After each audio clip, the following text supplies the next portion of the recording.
Muito boa noite, meus irmãos e minhas irmãs.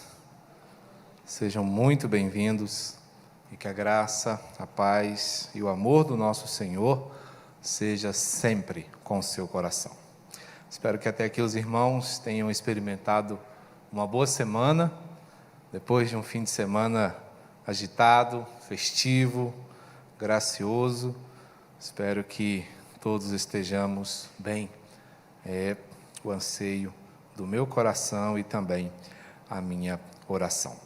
Meus irmãos, hoje nós vamos concluir a segunda fase dos nossos estudos, não é, sobre o relacionamento entre o povo de Deus, o relacionamento do povo de Deus, e pensar sobre o que significa ser um cristão não é necessariamente algo confortável. Cantamos aqui em uma das canções, em forma de oração, pedindo ao Senhor que nos livre das nossas cadeias, cadeias que nos prendem. E essas cadeias, elas têm a ver com o pecado que tenazmente nos assedia. Somos o tempo todo acossados pelo pecado que tenta nos desvirtuar, que tenta prejudicar a nossa caminhada com o nosso Senhor. Hoje nós vamos pensar um pouquinho sobre o serviço. O que a palavra do Senhor nos fala sobre servir uns aos outros. Já pensamos em algumas questões envolvendo essa relação de uns para com os outros. Mas é preciso que nós também entendamos com mais profundidade o significado do serviço.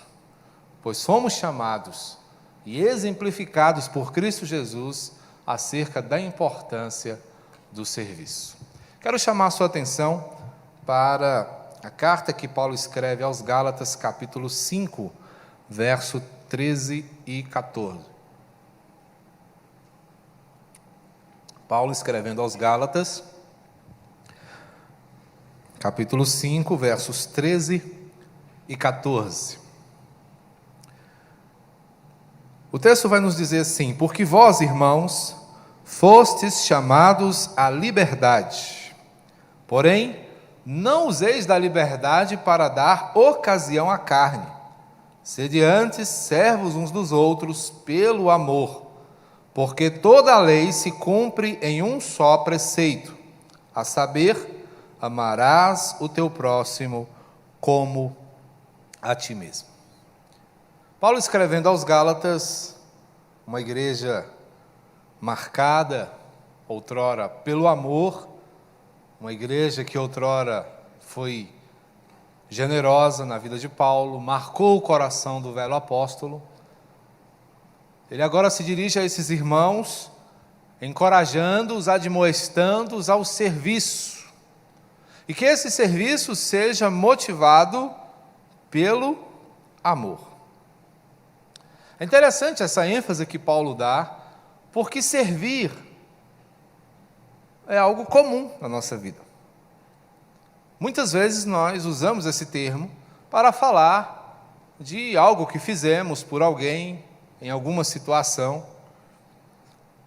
Tem o serviço militar, tem o serviço do dia a dia, do serviço doméstico.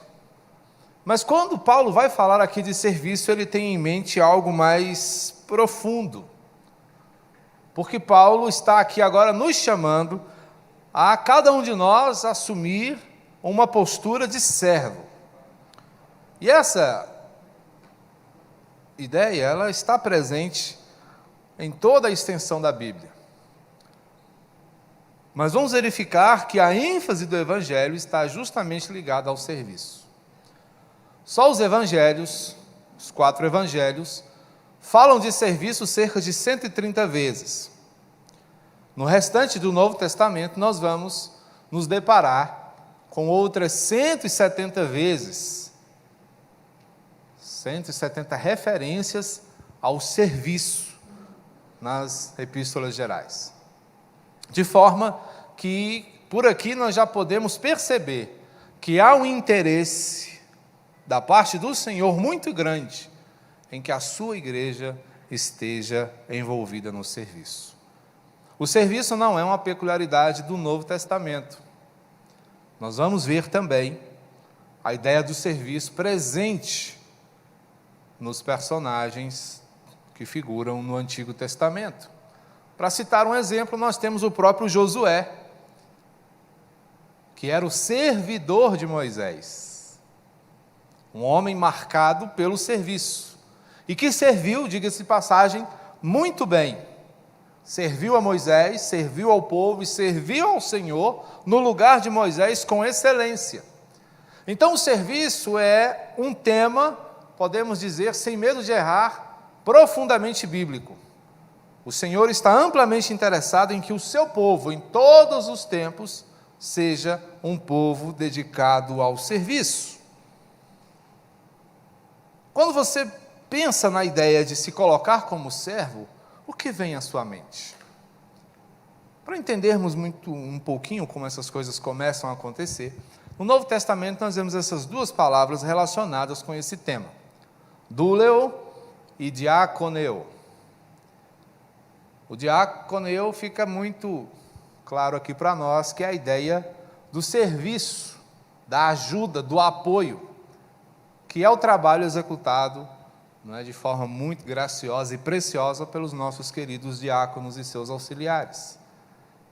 É esse trabalho fundamental que surgiu com o propósito de apoiar o ministério pastoral. Mas quando Paulo está falando de serviço aqui, escrevendo aos Gálatas, ele não tem na sua perspectiva, ele não tem na sua ideia a orientação da diaconia. Ele quer pensar num serviço que seja mais aprofundado. O dúleo é a ideia daquele que é servo, daquele que serve, daquele que obedece, daquele que se submete, daquele que se coloca sob o poder de outrem. Só para a gente entender, essa palavra normalmente define a figura do escravo, daquele que está completamente envolvido no serviço, a ponto de perder a sua própria identidade, para ser reconhecido como um servo. Essa é a ideia. Por que Paulo escreve dessa forma? Não é para desencorajar você ou a mim, mas é para que nós entendamos que esse serviço não deve ser um serviço superficial, extemporâneo ou esporádico, mas é algo que deve fazer parte tanto do nosso caráter como da nossa vida. E é por isso que nós também nos caracterizamos muitas vezes como servos de Deus, porque o serviço ele deve constantemente estar presente na nossa caminhada como filhos do Senhor. Se é assim, o que Deus quer de nós? O Senhor quer que nós desenvolvamos um compromisso fundamentado pelo amor. Olha só que interessante, Paulo destaca aí, na segunda parte do verso 13, do texto que lemos, Gálatas 5,13, sede antes servos uns dos outros pelo amor. Ele vai destacar a questão da liberdade. Somos livres, fostes chamados à liberdade. Mas essa liberdade tem um propósito e ela não deve ser usada ao nosso bel prazer. Há uma orientação, há uma destinação para essa liberdade para a qual o Senhor nos chama. E nós não podemos nos valer dela para que coisas concernentes à nossa carne tomem lugar em nossa vida. E é aqui que ele vai dizer: sejam antes servos uns dos outros pelo amor. Portanto, a ideia aqui é que nós sirvamos com devoção, sirvamos com dedicação, sirvamos de forma outro-centrada. Essa é uma palavra que a gente inventou aqui só para fazer um contraste com a perspectiva dos nossos dias, que é o viver autocentrado. Você já parou para pensar que hoje todas as orientações, sejam elas ideológicas, políticas, sociológicas, têm como objetivo o eu? Em todas as nossas conversas, em todas as nossas situações, há a questão do amor próprio, temas como autoestima são os temas do momento. É preciso que nós nos amemos mais. É preciso que nós saibamos nos dar o devido valor. Essas são as expressões que nós usamos hoje.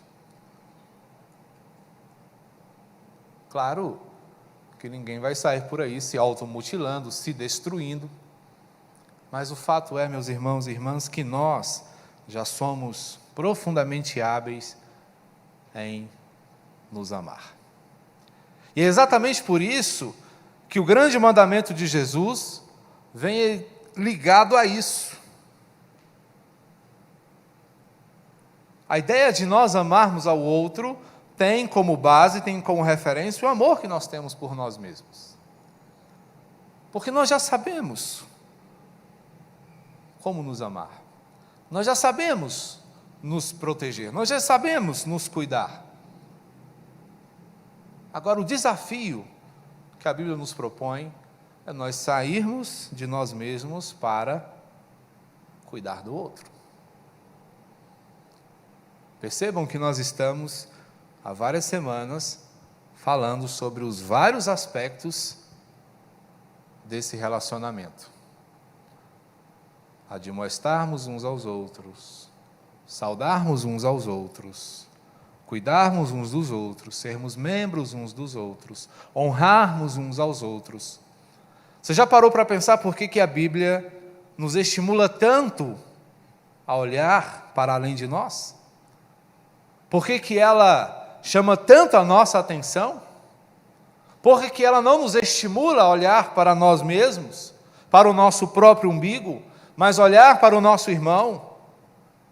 Você já parou para pensar por que a lei de Moisés se divide em dois grandes aspectos, nos orientando primeiramente a amar o Senhor e depois a amar o outro?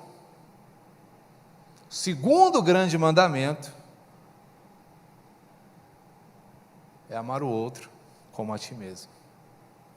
Percebam que esse é o parâmetro.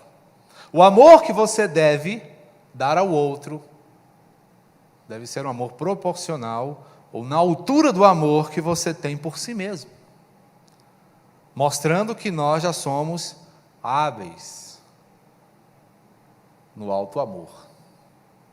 Por isso a ideia de servir de forma outro-centrada, ou seja, colocar o outro no centro do nosso serviço. É o altruísmo. Pensar um pouco nos outros, além de nós mesmos. E como é que eu saio da autocentralidade? Como é que eu deixo o ego para trás? Se a orientação dos nossos tempos são essas aqui: eu, mim, a mim e para mim. Eu quero, eu posso, eu faço. Pense em mim, liga para mim, chore por mim. Não é assim? O que isso diz respeito a mim? O que isso interessa para mim? São essas as expressões, não é, que nós mais usamos hoje. Então, nós vivemos um tempo de auto-orientação. Tudo é orientado para nós mesmos, para alimentar o nosso ego. E é por isso que coisas como domínio, egoísmo, insubmissão e anarquia fazem tão parte da nossa vida. Estão tão presentes no nosso cotidiano. Queremos sempre estar no controle das coisas. Estamos sempre pensando naquilo que nos interessa. Não gostamos da ideia de ter que nos submeter a alguém, de ter que confiar em alguém, de ter que depender de alguém. resistimos à autoridade. Tem começado em casa, mas estamos verificando isso na sociedade, uma resistência às autoridades, qualquer tipo de autoridade. Não estou aqui defendendo nenhuma linhagem política, mas estou aqui levando os irmãos a pensar como nós nos tornamos em nossos dias resistentes à ideia da autoridade. E isso também diz respeito às orientações legais, que é a antinomia ou antinomismo, que é essa resistência à lei. Nomos, a ideia de lei. Logo, se eu não quero ser conduzido ou orientado por nenhum tipo de lei, eu sou um antinomista. Sou livre, não quero seguir nada. Então, qual é o meu prazer se eu sou um antinomista? Quebrar as regras. Ir na contramão do que está sendo dito, do que está sendo orientado. E essa é a grande crise por que passa a nossa sociedade, por que passa a igreja, por que passam as famílias. Em muitas casas, quem dita as regras são as crianças.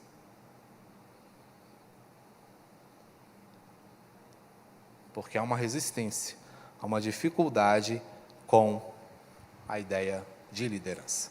Portanto, meus irmãos, sair da autocentralidade é o desafio que nos está proposto.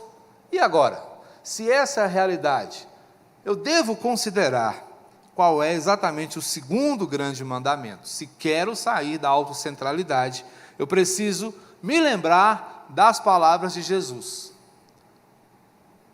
Quando alguém pergunta a Jesus quais são os maiores mandamentos, ele vai justamente dar essa resposta. O segundo grande mandamento é: amarás o teu próximo como a ti mesmo.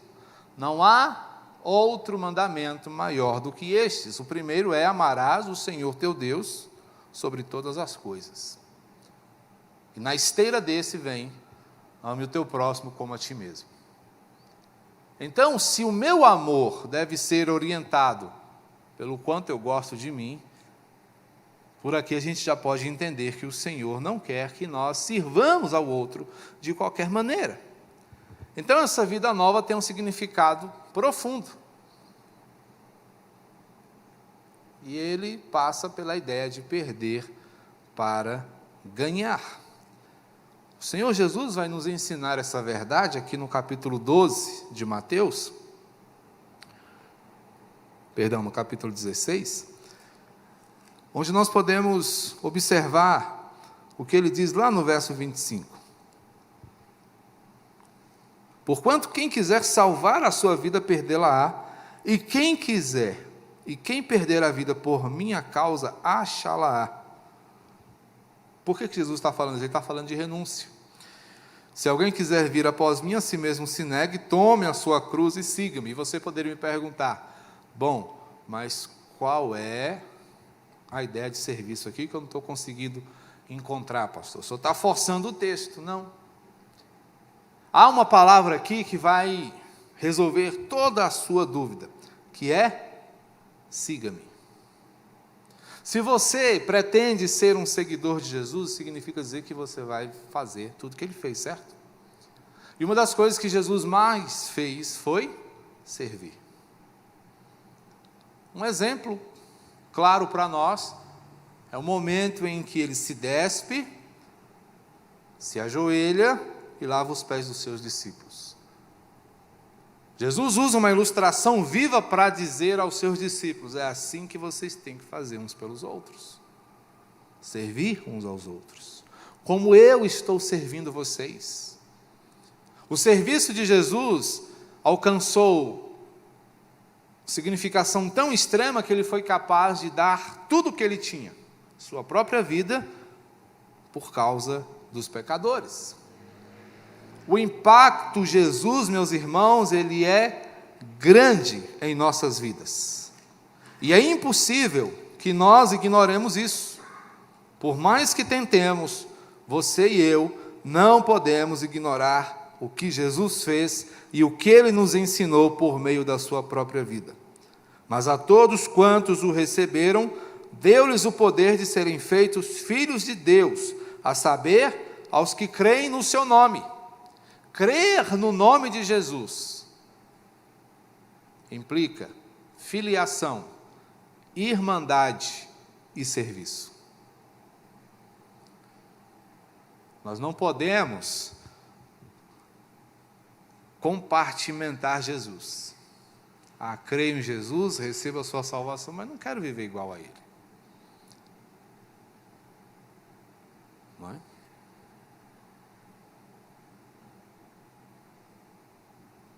Não somos como aquela canção que diz, olha, essa de tirar onda de herói não é para mim. Morrer de pendurado numa cruz? Mas é isso que o mundo entende. Esse lance de servir a Jesus é perigoso. Esse lance de servir a Jesus é furada. Mas é o próprio Jesus quem diz para nós, olha, tome a sua cruz, meu filho, se negue e me siga. Então, e agora o que você tem que fazer? É viver como Ele. Pois em um só Espírito, todos nós fomos batizados em um corpo, quer judeus, quer gregos, quer escravos, quer livres. E a todos nós foi dado beber de um só Espírito. Mais uma vez, Paulo chamando a nossa atenção aqui. Gente, acabou a divisão. Não importa se você é judeu, grego, negro, branco, amarelo, europeu, asiático, americano, não importa. O sangue de Jesus nos unifica. O seu Espírito nos qualifica como sendo seus filhos. E isso para que nós o sirvamos adequadamente. E como é que eu sirvo adequadamente? Quando sirvo de forma amorosa. Irmãos, fostes chamados à liberdade, porém não useis da liberdade para dar ocasião à carne. O que é dar ocasião à carne? É fazer o que eu quero e não o que Deus quer. Portanto, se eu acho difícil servir, e por causa dessa minha dificuldade, eu decido não servir, eu estou sendo simplesmente carnal. Porque não estou seguindo as orientações de Jesus. Não estou fazendo o que Ele me ordenou fazer. É usar mal a minha liberdade. Sede antes servos uns dos outros pelo amor. A importância do amor aqui é que ela é a grande virtude que Paulo destaca lá em 1 Coríntios 13, texto que todos nós gostamos de lembrar, de recitar, de falar da importância do amor, mas o amor ele precisa ter importância no nosso dia a dia, diante dos desafios, diante das caras feias que muitas vezes a gente recebe, diante das resistências. É aí que o amor faz a diferença. Porque Ele é o princípio, tudo começa lá, Ele é o parâmetro, Ele é que vai regular, e Ele é a prioridade, porque Ele tem que predominar. Logo, dentro dessa perspectiva, o amor, ele é a evidência da fé em Cristo. Como é que eu mostro quão crente eu sou? Pela presença de amor na minha vida. E amor, gente, não se enganem, tenho sempre dito isso aqui. Muitas vezes a gente pensa que falar de amor é diminuir a verdade. Não é. Não é aquela ideia de, como a gente ouviu aqui no domingo, muito bem colocado pelo Gerson, pastor Gerson, não é passar a mão na cabeça. Amar é defender a verdade. Amar é proteger o outro, até dele mesmo. E a evidência de nossa fé é a presença desse amor verdadeiro, comprometido e significativo. Portanto, é assim que servimos adequadamente. Logo, pensar em liberdade, meus irmãos, é algo muito forte. Se é nossa oração pedir ao Senhor que nos livre das cadeias que nos prendem, do que eu preciso ser livre? Do que você precisa ser livre? Da carnalidade. Porque a lei do Espírito e da vida em Cristo Jesus te livrou da lei do pecado e da morte. Olha só, essa era a nossa condição de escravidão, a fim de que o preceito da lei se cumprisse em nós, que não andamos segundo a carne, mas segundo o Espírito. Você sai da escravidão da carne, da escravidão do pecado, para a condução, a orientação do Espírito. É aqui que o livre-arbítrio morre, porque nós nunca somos livres. Ou somos conduzidos pelas concupiscências da nossa carne, ou somos conduzidos pelo Espírito do nosso Deus. Portanto, nós somos libertos pela graça de Jesus da carnalidade. A lei do Espírito da vida em Cristo Jesus te livrou da lei do pecado e da morte. Ok? Se você foi liberto, exerça a sua liberdade. E não queira ficar preso de novo naquelas coisas que você vivia, fazia antes de Jesus te resgatar. Não seja como o preso que, passando anos na prisão, um dia foi liberto, e quando abriram a porta da cadeia para ele, ele foi lá e fechou de novo, e se trancou lá dentro. É o que acontece conosco muitas vezes, quando voltamos a velhas práticas. Quando não desejamos servir, o que nós estamos fazendo é nos aprisionar de novo. Cristo nos libertou para servir. Nos tirou da escravidão do pecado, para sermos servos do seu amor. Libertos da carnalidade, mas também da incredulidade. Fomos chamados a uma vida de fé. E aí, o texto nos diz: justificados, pois, mediante a fé, temos paz com Deus por meio de nosso Senhor Jesus Cristo, por intermédio de quem obtivemos igualmente acesso, pela fé, a esta graça na qual estamos firmes, e gloriamo-nos na esperança da glória de Deus. Nós somos libertos da incredulidade, para abraçarmos a fé em Jesus. E ter fé em Jesus, como já vimos até aqui, é ter fé nas suas orientações, é ter fé nos seus mandamentos, é seguir as suas instruções com fidelidade, sem medo de ser feliz. Creia, você está seguro seguindo as orientações do Mestre. Fomos também libertos da pecaminosidade. Percebam, meus irmãos, a crescência do que a palavra do Senhor está nos ensinando.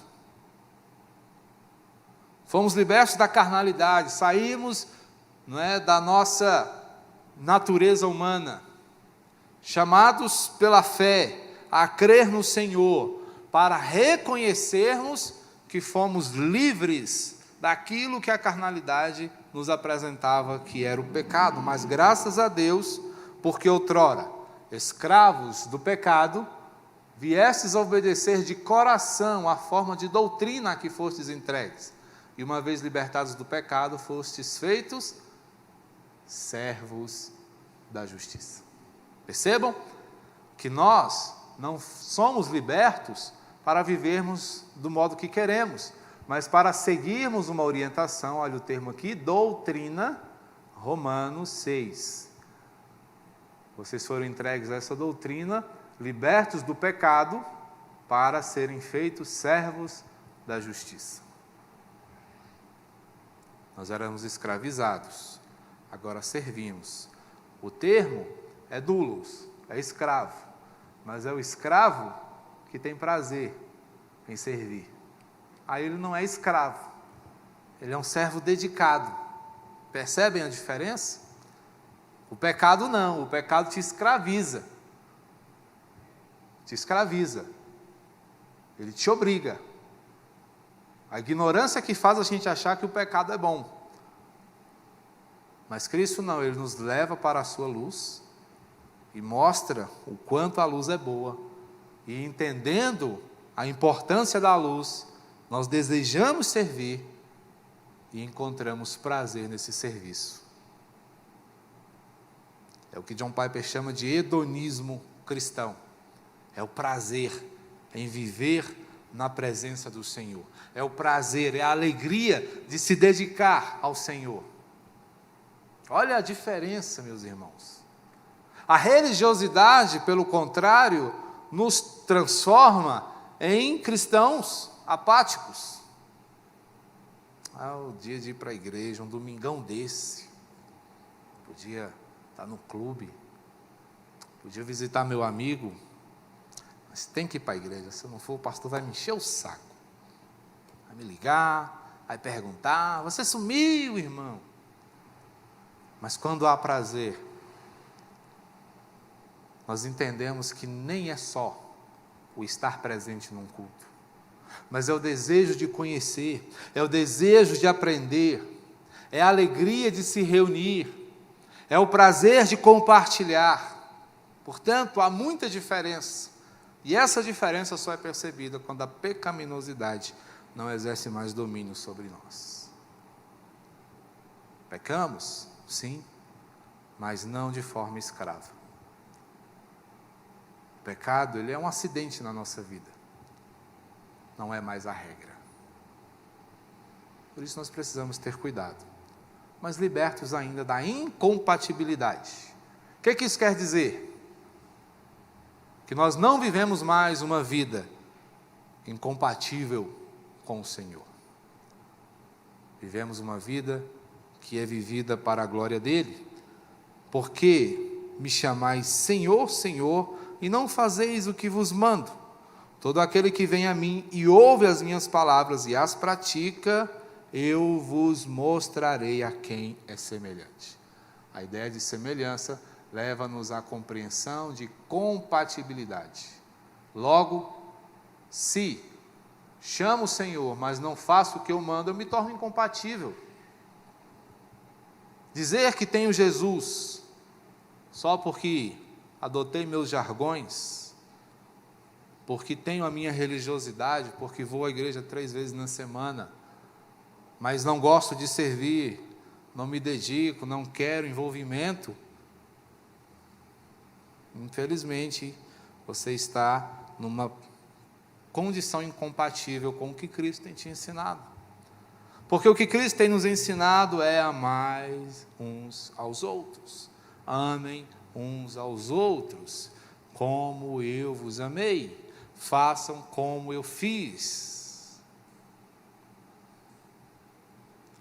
E a gente continua achando que perdão é só para Jesus, que paciência é só para Jesus, que serviço é só para Jesus, que nós nascemos assim, vamos continuar assim, mas não é por aí. É preciso que nossa fé seja compatível com a nossa vida. Na verdade é o oposto, nossa vida tem que ser compatível com aquilo que nós confessamos. Importante a gente lembrar disso. Ser igreja é ser confessional. Confessar é se comprometer. Se você confessa a fé que você segue, você se compromete com essa fé. Em tudo que você faz, na maneira como você vive e nos relacionamentos que você desenvolve. Cristo nos liberta disso também. Logo, você pode assumir o compromisso, como o Senhor disse a Josué: não cesses de falar do livro da lei. Medita nele dia e noite, para que tenhas o cuidado de fazer segundo tudo quanto nele está escrito. Então, farás prosperar o teu caminho e será bem-sucedido. Este princípio não era exclusivo de Josué.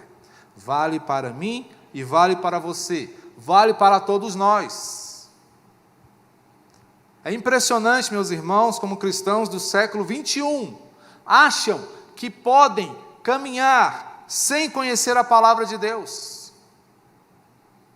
Acham que podem viver agradando ao Senhor sem gastar tempo com a oração. Acham que podem crescer espiritualmente sem se envolver na comunhão do corpo de Cristo. É preciso assumir compromissos. E óbvio que a sua carne vai dizer, eu não quero, mas você precisa lutar com determinação e com disposição. Doutrine seu coração. Não deixe seu coração fazer o que quer. Não confie na ideia. Não senti. Sentir é muito relativo. Eu posso sentir, você pode não sentir. E aí? Então lute bravamente, doutrine seu coração. Sirva com retidão, reconheça os perigos. Paulo, escrevendo aos Gálatas, pouco mais na frente, vai dizer, ora, as obras da carne são conhecidas e são essas aqui, prostituição, impureza, lascívia, idolatria, feitiçarias, inimizades. Interessante, né, que a gente pega uns pecados aqui, esse aqui é muito feio, lascívio, prostituição, olha só. Aí a gente pensa só nas meninas, né, que fazem ponto lá na rua. Mas isso aqui, é qualquer tipo de relação sexual ilícita. Impureza é o olho maldoso que despe os outros, né? A lascívia, mesma coisa. A idolatria, a feitiçaria, a gente fica lá pensando, não é, no bruxo. Não é isso não, só isso não. E as inimizades, e as porfias, e os ciúmes, e as iras, e as discórdias, e as dissensões, e as facções, e as invejas. Gente, todos esses pecados aqui, estão nas igrejas. Tem inimizade na igreja, tem porfia na igreja, tem ciúme na igreja, tem ira na igreja, tem discórdia na igreja, tem dissensão na igreja. Isso aqui é divisão. Tem facção, tem inveja. Tem isso aqui também, tem isso aqui. Gente, a lista é grande e assustadora. E olha só o que Paulo está dizendo. Não herdarão o reino de Deus os que tais coisas praticam. Então é sério, são coisas que a carne coloca diante de nós. Por isso é preciso cuidado. Então ande conscientemente. Precisamos ter cuidado com as nossas inclinações. Tá? Nossa antiga natureza ainda está presente. E os resultados de um mergulho nessas inclinações é a condenação. Tá certo? Então desconfie do seu coração. Como Jeremias vai dizer, ele é desesperadamente corrupto. Então você tem que estar o tempo todo puxando seu coração de volta. Tá? Andando conscientemente. Cultive relacionamentos. O fruto do Espírito é, olha só, amor, alegria, paz, longanimidade, benignidade, bondade, fidelidade, mansidão, domínio próprio. Contra estas coisas não há lei. Ou seja, você não estará sujeito a sanções fazendo estas coisas. Certo? Isso aqui, gente, é resultado de uma vida espiritualmente centrada, tá? Viver na dependência de Deus, andar retamente, é o nosso desafio. Isso significa dizer que seremos perfeitos? Não. Nem estou querendo dizer que se você sentir ciúme em algum momento da sua vida, você está com o passaporte para o inferno carimbado. O que você não pode, e eu também não devo, é me entregar a isso, ou a isso, ou a isso, ou a isso, ou a isso, ou a isso, ou a isso, tudo isso aqui. Quando verificarmos, aparece qualquer uma dessas coisas na nossa vida, que a gente tem que fazer é correr para os pés do Senhor e pedir perdão, pedir ajuda, pedir restauração. Certo? Nós não podemos cultivar essas coisas. Essa é a diferença. Então, instruir o nosso coração é preciso. Vamos instruir nosso coração. Vamos pedir ao Senhor que nos ajude, porque precisamos aprender a servir.